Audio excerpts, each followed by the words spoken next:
Hi, this is Kenny Colbert with the Employers Association. Thanks for joining me for coffee today. Let's spend a few minutes talking about non-exempt employees who travel out of town on company business. How do you pay these employees for their travel time?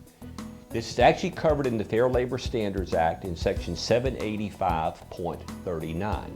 But here are the highlights of that legislation. The first step is to ascertain the typical hours of work that your employee has in a given week. And for these purposes, let's say your employee works from 8 to 5 on Monday through Friday. The law says if the employee travels between 8 and 5, regardless of the day of the week, then it's going to be compensable working time.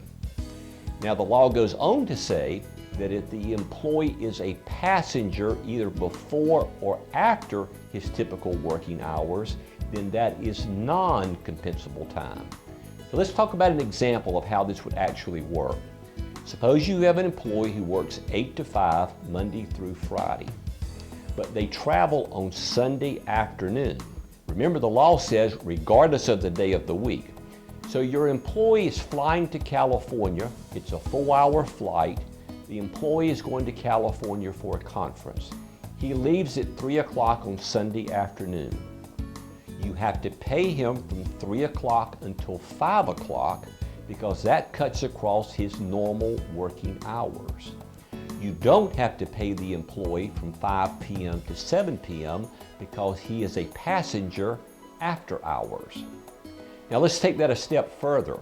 Let's say you have an employee who's driving to Atlanta on Sunday afternoon. That's a 4-hour car trip. So he leaves home at 3 o'clock on Sunday afternoon. You have to pay him from 3 o'clock to 5 o'clock because that cuts across his normal working hours. You have to pay the employee from 5 p.m. to 7 p.m. because he is driving a vehicle. He is not a passenger. By driving the vehicle, he's actually performing work for the company. Now to take it a step further, suppose you have 2 non-exempt employees in that car going to Atlanta. You pay both of them from 3 o'clock to 5 o'clock because it cuts across their normal working hours. You have to pay the driver from 5 o'clock to 7 o'clock because he's driving the vehicle. The passenger does not have to be paid because it's after hours and he is a passenger. But I would highly encourage you to pay both of them the same number of hours. If not, you may have an employee relations issue on your hand.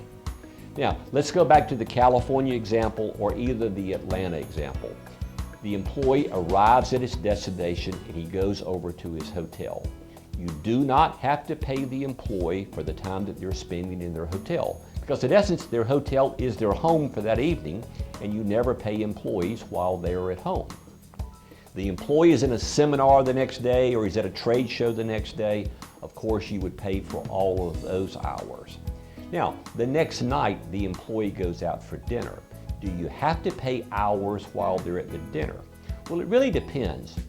If the employee is taking a customer out and they're talking business, trying to make a sale, they're arranging future business activities, of course that is working time and it has to be paid. But suppose you have 2 employees who go out to dinner after the seminar, after the trade show. Of course they're going to talk about work because that's what they have in common.